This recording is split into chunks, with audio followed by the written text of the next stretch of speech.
ప్రస్తుతం గాంధీ భవన్లో షేర్లింగంపల్లి ఇన్ఛార్జ్ జగదీశ్వర్ గౌడ్ గారు మనతో ఉన్నారు. ఒకసారి ఆయనతో ఈ చేరికల పైన ఒకసారి మాట్లాడే ప్రయత్నం చేద్దాం. అన్న నమస్తే. కొత్తగా ఎంతోమంది చేరుతున్నారు. చేరడం అనేది దేనికి సూచిక అన్న?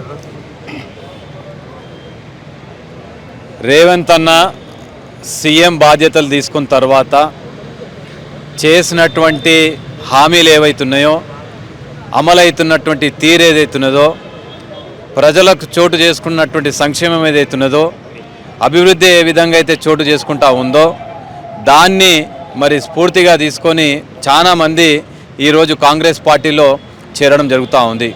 ఆ కోవలో మరి మాజీ డిప్టీ మేయర్ బాబా ఫసీయుద్దీన్ గారు, ప్రస్తుత డిప్టీ మేయర్ ఉన్నటువంటి మోతే శోభన్ రెడ్డి గారు, శ్రీమతి శ్రీలత గారు, అదే మాదిరిగా పట్నం మహేందర్ రెడ్డి అన్న గారు, అదే మాదిరిగా మరి బొంతూరు రామ్మోహన్ గారు, ఇంకా చాలా మంది ఈ విధంగా కాంగ్రెస్ పార్టీ వైపు చూస్తూ ఉన్నారు. ఏదన్నా ప్రగతి సాధించాలంటే మరి నిర్వహించేటటువంటి నాయకత్వ లక్షణాలు ఏదైతే స్పష్టంగా కనబడతా ఉన్నాయో, శ్రీ రేవంత్ రెడ్డి అన్న గారు మరి అద్భుతమైనటువంటి మరి పరిణామాలు ఈరోజు చోటు చేసుకుంటా ఉన్నాయి. కాబట్టి ఈరోజు చాలా శుభదినం. చాలా గొప్ప వ్యక్తులు ఇక్కడ జంట నగరాలకైతేనేమి, రంగారెడ్డి జిల్లాకైతేనేమి మరి మంచి పాత్ర పోషించి మరి వాళ్ళు ఈరోజు గాంధీ భవన్లో మరి దీపాదాస్ మున్షీ గారి సారథ్యంలో జాయిన్ కావడం జరుగుతూ ఉంది. రాబోయేటటువంటి రోజులు చాలా మంచి రోజులు. అభివృద్ధికి, సంక్షేమానికి పెద్దపీట వేసి ఏదైతే 4 కోట్ల ప్రజల తెలంగాణ ప్రజలు ఏదైతే ఉన్నారో వాళ్ళందరికీ కూడా న్యాయం జరిగే విధంగా ఈ మన కాంగ్రెస్ పార్టీ, కాంగ్రెస్ ప్రభుత్వం తరఫు నుంచి మరి అభివృద్ధి కానీ, సంక్షేమం కానీ అద్భుతంగా నిర్వహిస్తారన్నటువంటి విశ్వాసం ప్రజల్లో ఉంది.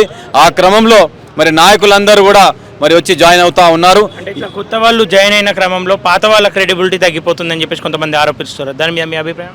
కాంగ్రెస్ పార్టీ ఒక పెద్ద సముద్రం. ఇందులో వస్తూనే ఉంటారు, కలుస్తూనే ఉంటారు. పాత వాళ్ళను, కొత్త వాళ్ళను అందరం కలుపుకొని ముందుకు తీసుకెళ్లేటటువంటి సాంప్రదాయం కాంగ్రెస్ పార్టీది. కాంగ్రెస్ ప్రభుత్వంలో ఉన్నటువంటి పెద్దవాళ్ళందరూ కూడా చేస్తూ ఉన్నారు. కాబట్టి ఎవరు కూడా నిరుత్సాహపడవలసినటువంటి అవసరం లేదు. అందరికీ సముచితమైనటువంటి స్థానం కలుగుతుంది. ఈ పార్టీలో ఎవరు ఎంత పని చేసి ఎంత కష్టపడాలంటే అంత ఆస్కారం ఉంటుంది.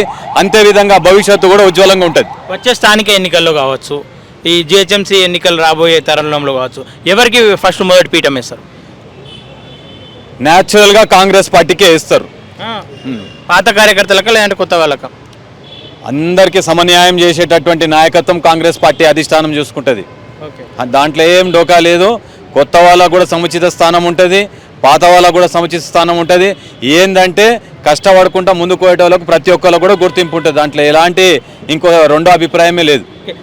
వచ్చే వాళ్ళందరూ వాళ్ళ తప్పులను కప్పిపుచ్చుకోనికే కాంగ్రెస్ కండువ కప్పుకుంటారు అని చెప్పేసి అంటారు. దాని మీద మీ అభిప్రాయం? చూడండి, ఆ పార్టీలో ఉండి సముచితమైనటువంటి స్థానం దొరకక, ఆశించినటువంటి అభివృద్ధి చోటు చేసుకోక, వాళ్ళు కూడా పని చేద్దామంటే వాళ్ళకి ఆస్కారం లేక మరి అన్ని విధాలుగా మానసికంగా, శారీరకంగా మనోవేదన గురైనటువంటి పరిస్థితులు ఎన్నో ఉన్నాయి. ఒక స్వేచ్ఛాపూరితమైనటువంటి వాతావరణం కాంగ్రెస్ పార్టీలో ఉంది. మరి సమన్యాయం చేసేటటువంటి వాతావరణం కాంగ్రెస్ పార్టీలో ఉంది. ప్రజాస్వామ్యబద్ధంగా అందరినీ కూడా స్వాగతం పలుకుతున్నటువంటి వాతావరణం కాంగ్రెస్ పార్టీలో ఉంది. కాబట్టి ప్రతి ఒక్కరు కూడా ఈరోజు క్రియాశీలక పాత్ర పోషించి చక్కటి గుర్తింపు పొంది, మన్ననలు పొంది, తనున్న ప్రాంతానికి, తనున్న నియోజకవర్గానికి, జంట నగరాలకు కానీ, రాష్ట్రానికి కానీ, ప్రత్యక్షంగా కానీ, పరోక్షంగా కానీ ఏదో విధంగా దోహదపడాలన్నటువంటి సంకల్పంతో పౌరులు ఉన్నారు.